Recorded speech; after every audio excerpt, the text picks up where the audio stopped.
input ito.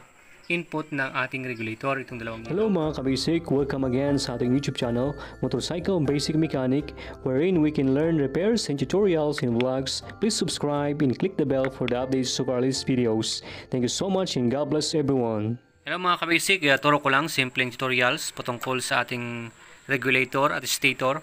No, paano ba tayo mag-wiring ng ating stator to regulator. So, yung stator natin ito, ayan.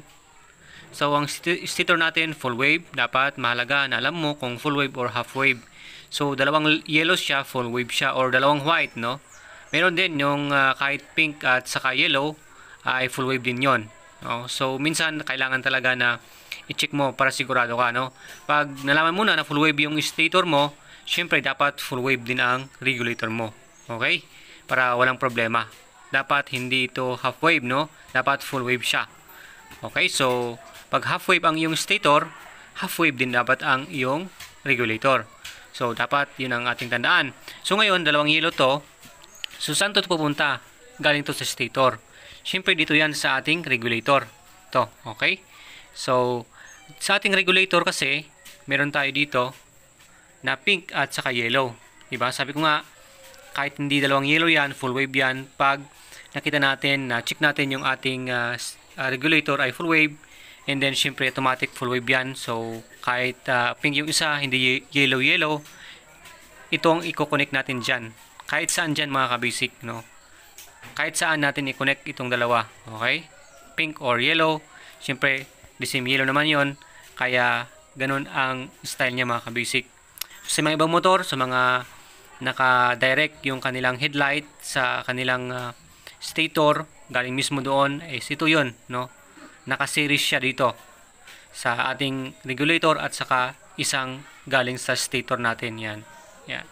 Tatlo sila dyan. Kaya pag in-start mo yung motor mo, automatic na nag-iilaw yung iyong headlight. Okay, ganun yun mga ka-basic. Yung mga iba naman, itong kanilang supply sa headlight galing naman sa accessories wire. Okay? Namang color coding ng accessories wire ninyo, doon siya nakakabit sa mga battery operated yun na headlight. Ito kasi is stator operated na headlight. Okay, so sinisiris siya dito.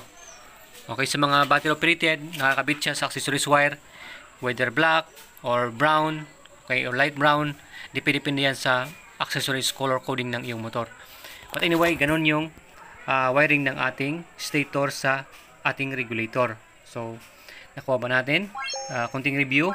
So, itong stator natin, dapat alam natin kung full wave or half wave. So, itong stator na ito is full wave. Ibig sabihin, hindi siya nakakonect sa ating ground. Yung dalawang coil na yan. At floated yan. So, diretso yan sa ating regulator. Whether pink or yellow. Okay? Kahit saan mo ikabit yan. Walang problema kasi naka full wave tayo. Okay? Ayan. Alright. And then, yun lang naman. At ito pala, mga kabasic. Itong ating red na wire galing sa ating regulator. Ito naman yung, kasi ito yung input. Sabi ko lagi, galing sa stator. Input niya, ibig sabihin is, ito yung ilalagay natin sa ating regulator. Okay, ngayon, ito papasok dito sa ating regulator. And then, ilalabas naman niya dito sa red na ito. Okay? Pero hindi maglalabas itong ating regulator kung wala din siyang ground. Kaya meron siyang ground. Okay, yan. Meron siyang black naman para hindi ma-overcharge yung ating battery. Okay? Ito, lalagyan natin ng galing sa accessories wire para mapasukan ng positive or ng live itong ating black na wiring sa ating regulator. Okay?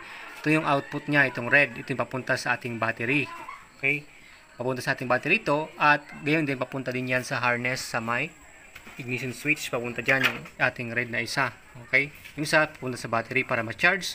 At ito din, red na ito sa ignition switch para pag nag-on ka ng ignition switch mo, automatic mapapasukan yung black, okay, ng live wire.